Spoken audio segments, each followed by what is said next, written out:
Hey, my friends, this is Ryan, and welcome back to Fluent Flow, English podcast. Let me ask you something. Do you understand English when you hear it, but when someone talks to you, your mind goes blank? You know the words, but they just won't come out? Yeah, I've been there. For years, I studied English. I memorized vocabulary. I practiced grammar. But when someone asked me a simple question like, "How was your day?" I froze. Nothing came out. I felt so frustrated, and I thought, what's wrong with me? Why can't I speak?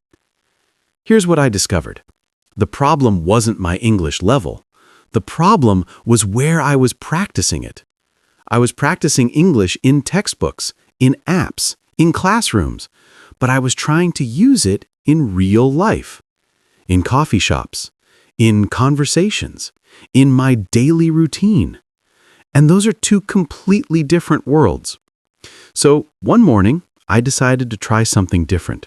Something so simple that it changed everything. And in just 30 days, I went from freezing in conversations to speaking English automatically, without thinking, without translating. Today, we're flipping the script completely. I'm going to show you the exact morning routine that made me fluent. And here's the best part. It doesn't require extra study time. You already have the time. You're already living your life. You just need to add English to the life you're already living. So, if you're ready to stop studying English like a subject and start living in English like a language, stay with me. This episode is going to change everything. Let's go. Most English learners treat English like a school subject, something you study at a desk with textbooks, something you memorize from apps, something that lives in classrooms and on computer screens. But here's the truth that changed everything for me. English isn't a subject to study. It's a skill to live. And the moment I understood that difference, everything changed. My fluency exploded. My confidence grew. And speaking English became natural, not forced. Think about it. When you learned to walk, did you study walking? Did you read books about walking? No. You just started walking. You fell down, you got up, you tried again, and eventually walking became automatic. You don't think about it anymore. Your body just knows what to do. English is exactly the same. It's a skill that becomes automatic through daily practice in real situations, not through studying rules in a textbook. Today, I'm going to show you how to turn every single moment of your day into automatic English practice. Your morning routine, your commute, your meals, your shower, everything. No textbooks required, no extra time needed, just you, your daily routine, and a completely new approach that native speakers use naturally. Because here's the secret. Native speakers don't think about grammar when they talk. They don't translate in their heads. They just speak. And by the end of this episode, you'll understand exactly how to do the same thing. We're going to talk about the narration method, where you describe your actions out loud. Anchor moments, where you use repetitive parts of your day to build automatic responses. The question game, where you prepare your brain for real conversations. Emotional anchoring, where you connect English to your feelings. And sensory English, where you make language physical and real. These aren't complicated techniques. They're simple, practical, and powerful, and they work because they turn your life into your classroom. So let's dive in. Let's change the way you think about English forever. Let me tell you something that changed everything for me. When I started learning English, I had this problem. I understood movies, I understood songs, but when someone asked me a simple question, my mind went blank. Nothing came out. I was so frustrated. Then, one morning, I decided to try something different. I woke up, and instead of checking my phone, I started talking to myself. Yes, talking to myself out loud in English. I described everything I was doing. I'm opening my eyes. I'm stretching my arms. I'm getting out of bed. It felt super weird at first. I thought, am I crazy? But something interesting happened. My brain started to wake up in English, not in my native language. It was like flipping a switch. And that's when I discovered what I call the narration method. This is not something I invented. This is how children learn their first language. They don't study grammar. They don't memorize lists. They just talk about what they see and do. So here's what I want you to do tomorrow morning. The moment you wake up, start narrating your actions. Don't think about perfect grammar. Don't worry about mistakes. Just speak. I'm turning off the alarm. I'm walking to the bathroom. I'm brushing my teeth. Keep it simple. Keep it real. You're not writing an essay. You're just describing your life. And guess what happens? Your brain starts connecting English words directly to actions, not to translations, not to your native language, directly to the action itself. This is what I call muscle memory for language. Think about it like learning to ride a bike. At first, you think about every movement: left pedal, right pedal, balance, steer. But after a while, you just ride. You don't think. Your body knows what to do. The same thing happens with English. When you narrate your morning routine every single day, those words become automatic. You don't search for them. They're just there, ready to use. And that's the beginning of real fluency. Now, I know what you're thinking, but I don't know enough words yet. That's okay. Start with what you know. Even if it's just 5 sentences, even if you repeat the same words every day, that's the point. Repetition is not boring. Repetition is powerful. It's how your brain learns. So tomorrow morning, before you do anything else, narrate your first 5 minutes. Just 5 minutes, out loud, in English, and watch what starts to change inside your head. Let me share a real story with you. I had a student named Carlos. He was from Mexico. Super smart guy. He could read English perfectly. He knew all the grammar rules. But he had this one big problem. Every time he went to a coffee shop, he froze. He would practice at home. "Can I have a coffee, please?" He said it 100 times in front of the mirror. But when he got to the counter, what did he do? He pointed at the menu. He couldn't speak. So I gave Carlos a challenge. I said, "Carlos, I want you to do something for me. Every morning when you make your coffee at home, I want you to narrate the entire process, out loud, in English." He looked at me like I was crazy, but he trusted me. So he started. "I'm opening the cabinet. I'm grabbing my favorite mug. I'm filling the kettle with water. I'm pouring the coffee grounds. The water is boiling now. I'm pouring it slowly. The coffee smells amazing." Every single morning, the same routine, the same words. After 2 weeks, Carlos sent me a message.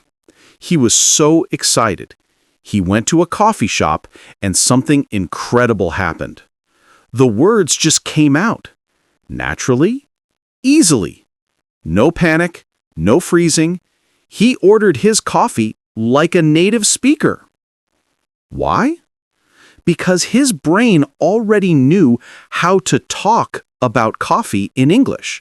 The words were ready. They were sitting there, waiting to be used. He didn't need to translate. He didn't need to think. The connection was already made in his brain. This is the power of connecting language to your real life.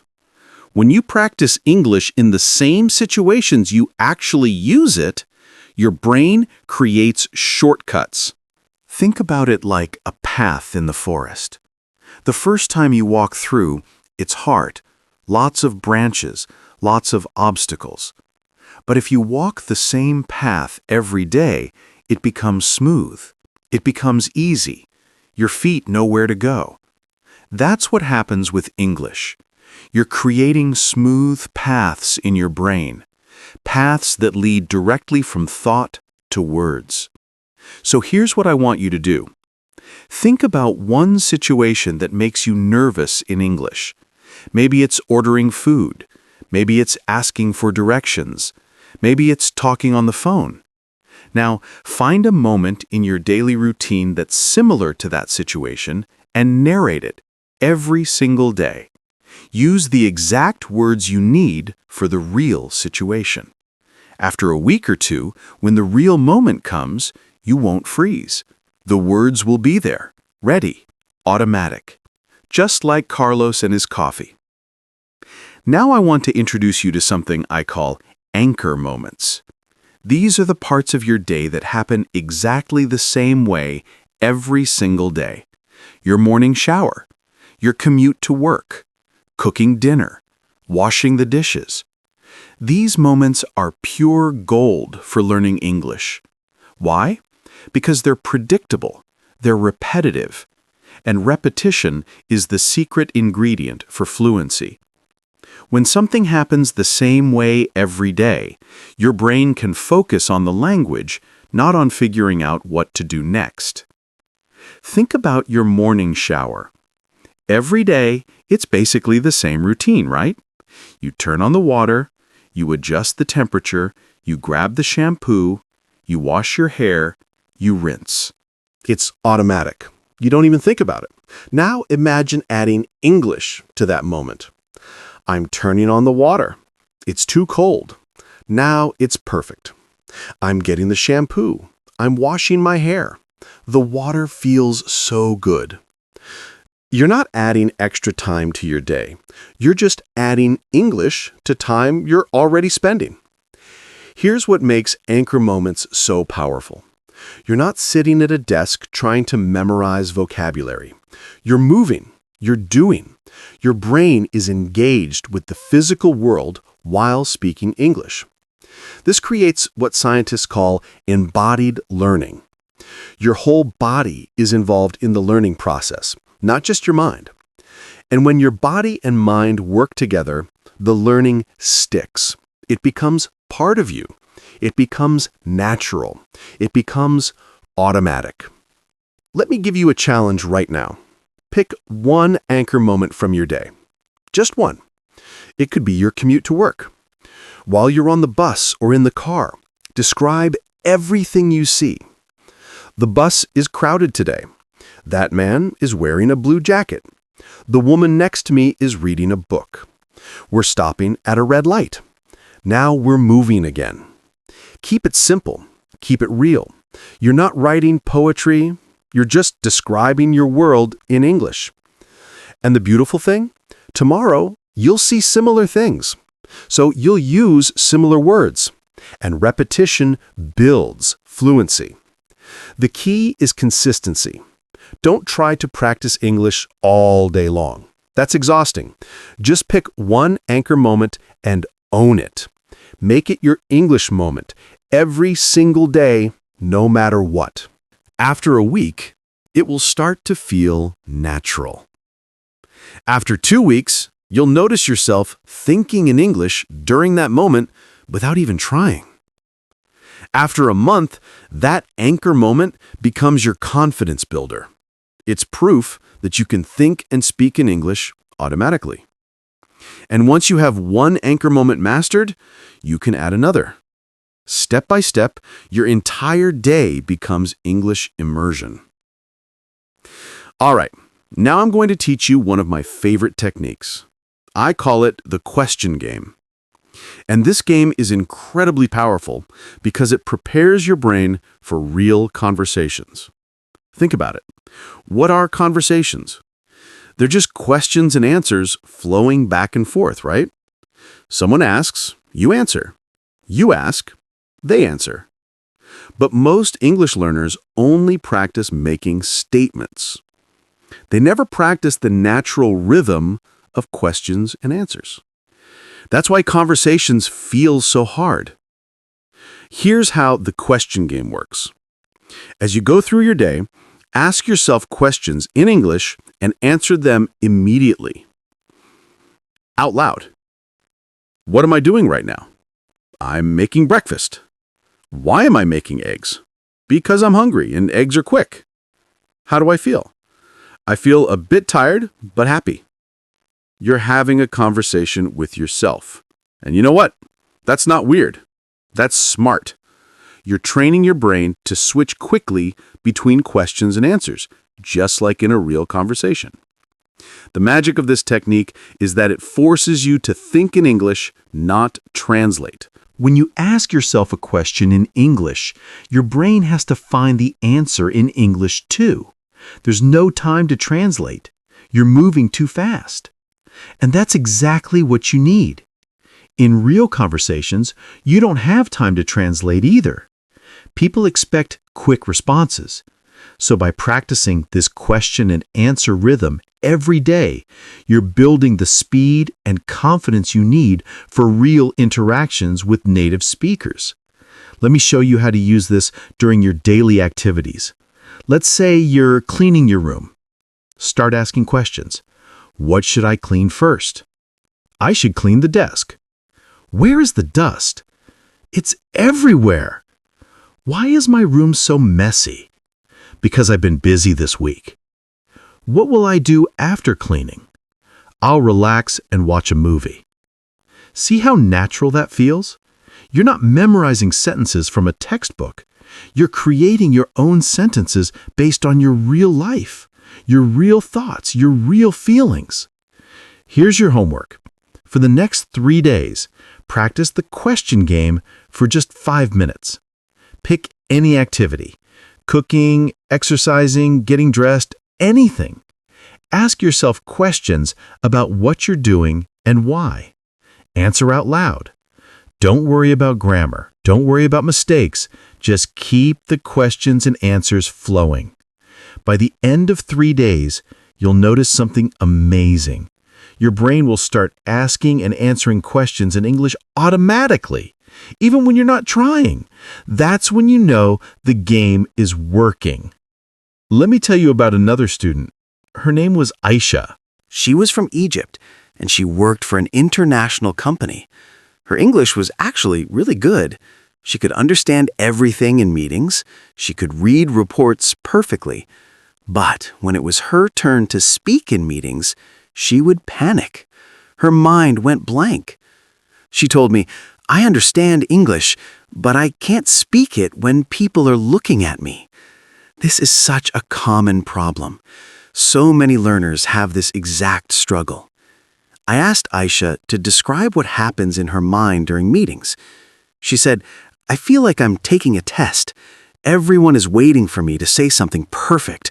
So I try to find the perfect words, and while I'm searching, time passes, and then I say nothing."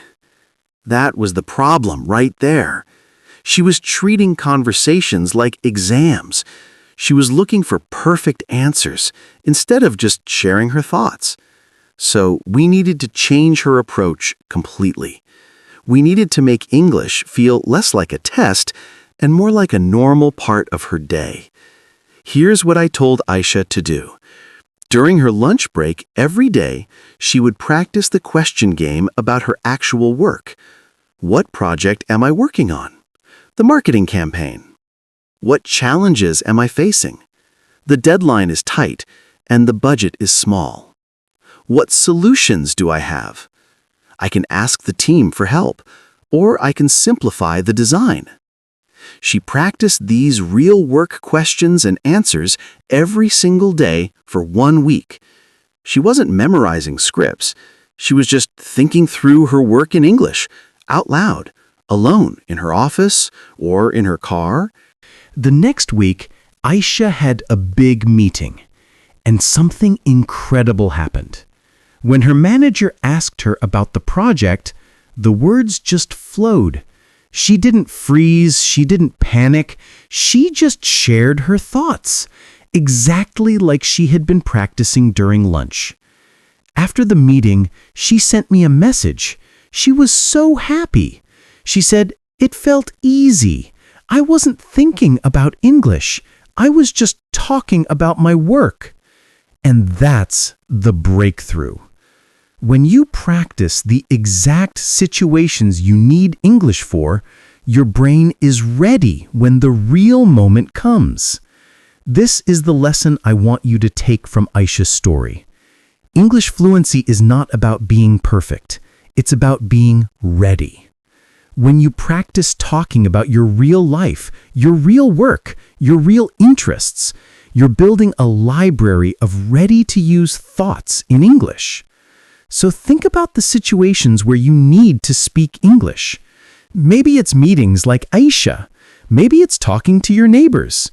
Maybe it's helping your kids with homework. Whatever it is, practice that situation using the question game. Ask yourself the questions you might hear, answer them out loud. Do this every day, and when the real moment comes, you'll be ready.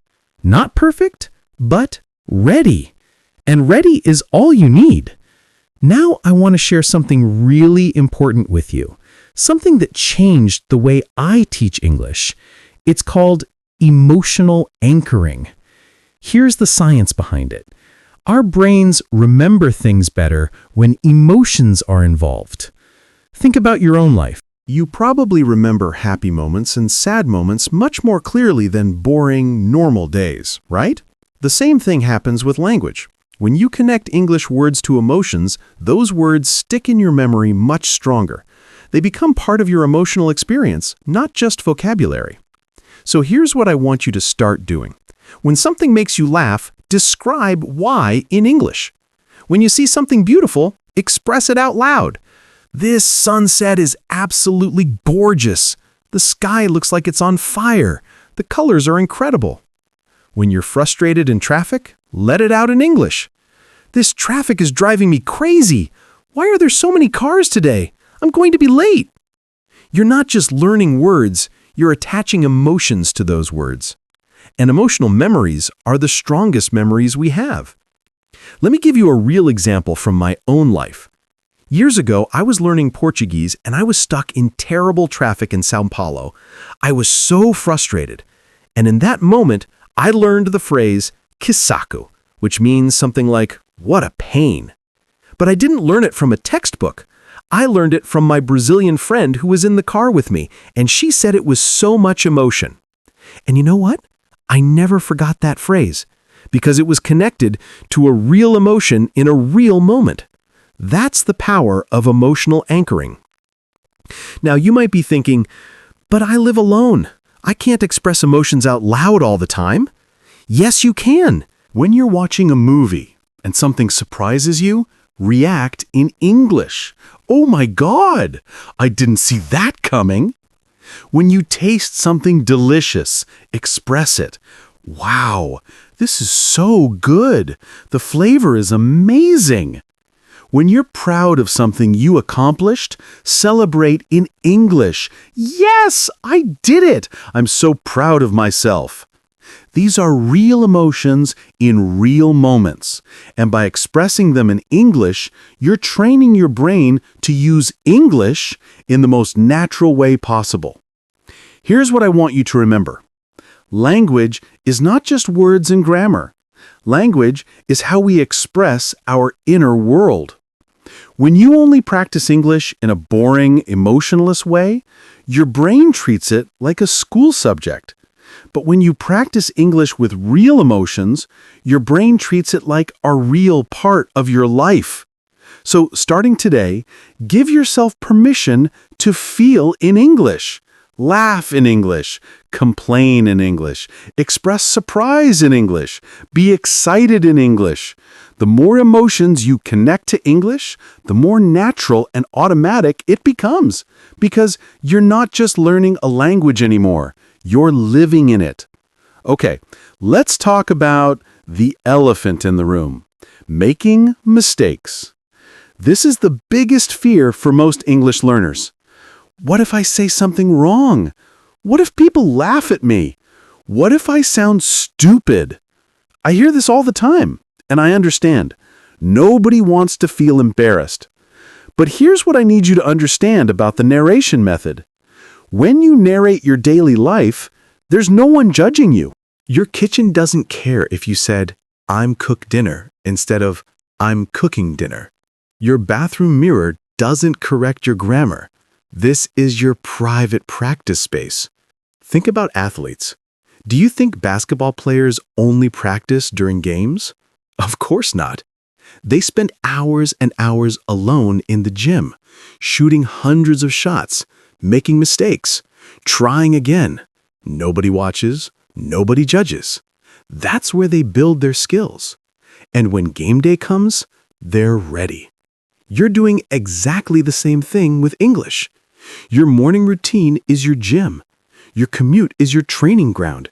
You're practicing thousands of repetitions in private, in a zero-pressure environment, so when you need to use English in public, you're ready. The mistakes you make in private don't matter. They're part of the training. Let me tell you something that might surprise you. Making mistakes is actually good for your brain.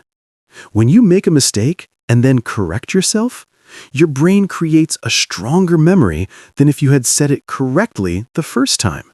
It's like your brain says, "Oh, that wasn't right. Let me remember the correct way." So when you're narrating your morning and you say, "I'm drink coffee," and then you catch yourself and say, "I'm drinking coffee," that's not failure. That's learning. That's your brain getting stronger. You should celebrate those moments, not feel bad about them. Here's a mindset shift I want you to make. Stop thinking of mistakes as failures. Start thinking of them as data. Every mistake tells you something. It shows you what you need to practice more. It shows you what patterns your brain is still learning. When I was learning English, I used to say, "I have hungry," instead of "I'm hungry," all the time. It drove me crazy. But every time I caught that mistake, I was actually reinforcing the correct pattern in my brain. And eventually, "I'm hungry" became automatic. The mistakes were part of the path to fluency, not obstacles blocking the path. So here's what I want you to do. Starting tomorrow, when you practice narrating your life in English, give yourself permission to make mistakes. In fact, expect mistakes. Welcome them. When you catch a mistake, just correct it and keep going. Don't stop. Don't feel embarrassed. Don't overthink it. Just correct and continue. I go to kitchen. I'm going to the kitchen. I'm making breakfast. See? Quick correction and you keep moving. This is how you build fluency. Not by being perfect from the start, but by practicing so much that perfection comes naturally over time. Your private practice is sacred. It's safe. It's yours. Use it to make all the mistakes you need to make. That's how champions are built. Now, let's talk about something called sensory English. This technique is going to take your practice to the next level. Here's the idea. Your brain learns much faster when multiple senses are involved. Right now, when most people practice English, they're only using their ears and their mouth. They listen and they speak. But what if you could involve all 5 senses? What if you could see, hear, smell, taste, and touch English? That's when learning becomes powerful. That's when English stops being abstract and starts being real. Let me show you exactly what I mean. Let's say you're eating breakfast. Most people would just say, "I'm eating toast." That's okay, but it's basic. Now let's add the senses. I'm eating crispy toast. It smells like butter and cinnamon. The texture is crunchy on the outside, but soft on the inside. It tastes sweet and warm. The butter is melting in my mouth. Do you see the difference? You're not just describing an action, you're describing an experience. And when you describe experiences, you learn so many more words. Plus, those words stick because they're connected to real sensations. Here's why this works so well. When you say, "I'm eating toast," you're using one channel in your brain, just the language center. But when you describe the smell, the taste, the texture, the temperature, you're activating multiple areas of your brain at the same time. The smell memory, the taste memory, the touch memory. All these areas are now connected to the English words you're using. It's like creating a web of connections instead of just a single line. And the more connections you have, the stronger the memory becomes. Let me give you another example. Imagine you're taking a shower. Basic narration, "I'm taking a shower."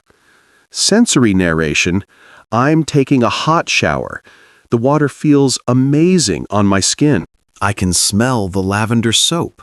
The steam is filling the bathroom. The water pressure is perfect. I feel so relaxed." Now, you're not just practicing English, you're experiencing English. You're making it part of your physical reality. And when language becomes physical, it becomes permanent.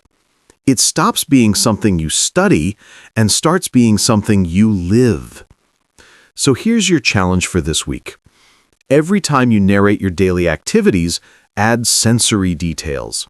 Describe what you see, hear, smell, taste, and touch.